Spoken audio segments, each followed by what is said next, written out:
Satanic Temple, it's based in Salem, Mass, is encouraging its followers to find Christian bakers and ask them to bake cakes honoring the Prince of Darkness as a show of support for gay couples who've been denied cakes for weddings. Lucian Graves is the co-founder of the Satanic Temple in Massachusetts, and he joins us tonight. Lucian Graves, thank you for coming on tonight. Thank you. I'm of mixed views on this. I mean, part of me wants to take it seriously because there are real legal questions here, but then part of me wants to tell the truth, which is you're just a troll. And working out your unhappy childhood. You're going to have to define define for me what you think a credible religion is at this point, and then maybe you should thank organizations like Liberty Counsel or the Alliance Defending Freedom when they put forward legal cases claiming that they're taking a religious point of view, and the Supreme Court just taking those at face value. The fact of the matter is we do have affirmative values. These are an expression of our deeply held beliefs. And I think that's all anybody really needs. Yeah, I mean, we've had this conversation really, before, and right, yeah, blah, blah, blah. But I mean, in the end, this is about getting publicity and hassling people. If you really have sincere beliefs and you're publicity worshiping... to what end? It's publicity towards issues we truly do. I honestly think, not to play shrink, but it has to do with what was clearly an unhappy childhood that you had. But I guess my question is, if you have these sincere beliefs, if this is a real religion, then why not practice it? Why waste all this time bothering other people who are minding their own business? Are you saying why don't we practice it in private and in our own churches and in our own homes? Because then I would say I'm completely on board with you, and that's exactly pretty much the message we're putting out. You don't see us going into public forums where there isn't already religious representation. What we're doing is we're upholding pluralism.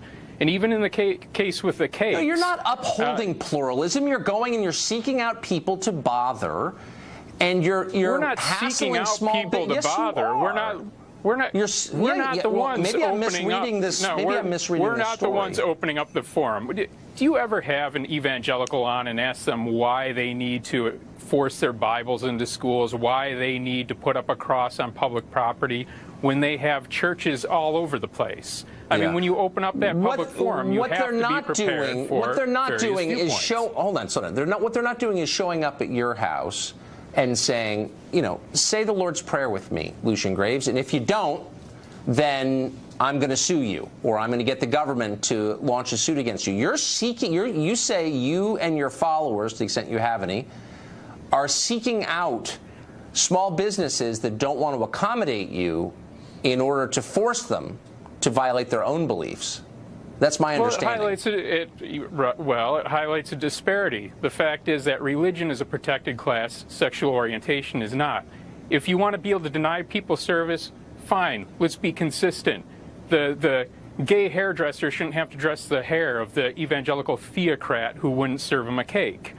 Then we're on an equal level. Then that's okay. I'm fine with that. I mean, I think if it's your business and you're being asked to violate your beliefs, I think, and they're sincere beliefs. This does bring up some troubling questions, though, about protected classes and race. It does bring up. It does actually. Yes, it does. But one of the reasons that this was not an issue after the civil rights movement. I mean, no one's defending denying people service on the basis of their race, which is clearly immoral and wrong and illegal, and it should be.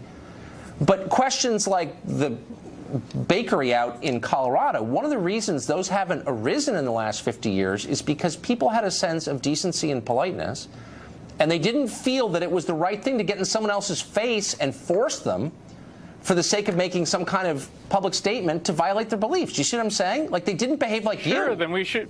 Then the gay baker shouldn't be forced to make a cake for the evangelical theocrat, and then I'm fine with that. I kind of agree. I actually kind of agree with that. But here's the difference.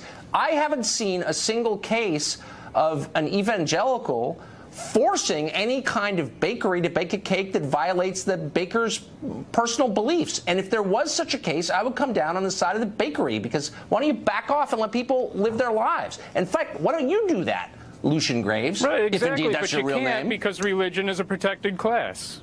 So yeah, whatever. Either take you're away making the a nonsensical point, and I think you should crawl back into your hole. Thanks for joining us tonight. I appreciate it. Insider trading is illegal. Don't try it. You'll go to jail. Ha! Unless you work for the Congress. They do it a lot, and they get away with it. We're talking to Peter Schweitzer next. He wrote a whole book about this. The practice is widespread. It's appalling, and we've got details. Then we'll talk to a civil rights commissioner who says the left's rhetoric on crime is needless systems in 21 U.S. states. That story whipped people into a frenzy, and it turned out to be false. Journalist Glenn Greenwald, who was not a conservative, recently wrote that, quote, the Russia story of 2017, not unlike the Iraq discourse of 2002, is now driven by religious-like faith rather than rational faculties. John Daniel Davidson does not have much in common with Glenn Greenwald, but he may agree on this. He writes for The Federalist, and he joins us tonight. John, thanks for coming on. Thanks for having me. So these words carry, and we've had Glenn on this show a number of times, but they carry particular weight because he's not pro-Trump in the slightest. He's a figure of the left, and I don't think he has any political agenda either way, but he's a logical person, a rational person, and he looks at the evidence and finds it wanting. Yeah, I find it kind of awkward to be in a position where I'm agreeing with Glenn Greenwald on anything, but he's right about this. Ever since this Russia collusion story first came up, the media has bent over backwards, going after every anonymous leak, every salacious story they could get their hands on to try to prove that the real reason Trump won the election was because he was colluding with Vladimir Putin. Democrats and their courtesans in the media cannot accept the fact that Donald Trump won a free and fair election, and there's got to be some other explanation for it, and they've latched onto this Russia story, and every time they trot out a new theory or a new leak or a new explosive document or piece of intelligence, it crumbles right away, and we've seen this throughout the past year, time after time, and this is just the latest version. But so, I mean, it's a significant statement to say maybe the whole thing is false. I think I'm approaching that conclusion because I don't see evidence otherwise.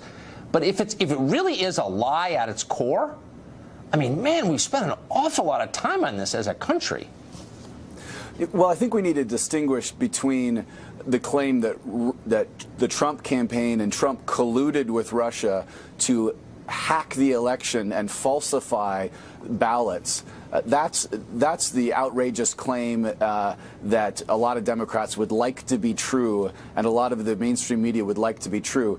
But to say that Russia did have propaganda that was designed not to elect one candidate over another, but to sow discord, to discredit the democratic process, to turn Americans against one another, I think there is something to that claim. And a lot of us in the conservative media were writing about this last summer. And we didn't have access to any special intelligence reports or any secret dossiers.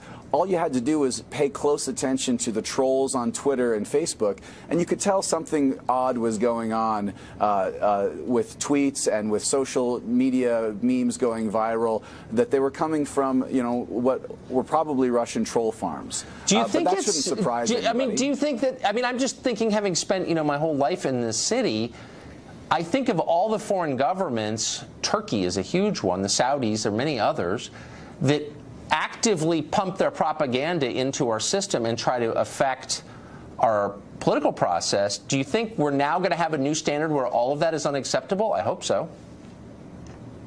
Well, maybe we should, and that's a conversation that we could have, right? But that's not the conversation the Democrats want to have. No. There is a whole swath of the left that can only believe that Donald Trump either got elected because half the country are racist, or Trump colluded with Russia. But it's impossible for them to imagine that maybe Hillary Clinton was a horrible candidate who ran a horrible campaign, and vast numbers of Americans wanted something different. That can't be true. So no, it can't. It's got to be Russia, right? So I'm kind of excited for this new tomorrow we're getting, where no foreign governments are allowed to influence our process. I'm in favor of that. We're going to hold them to that new standard. John, thank you. That's right.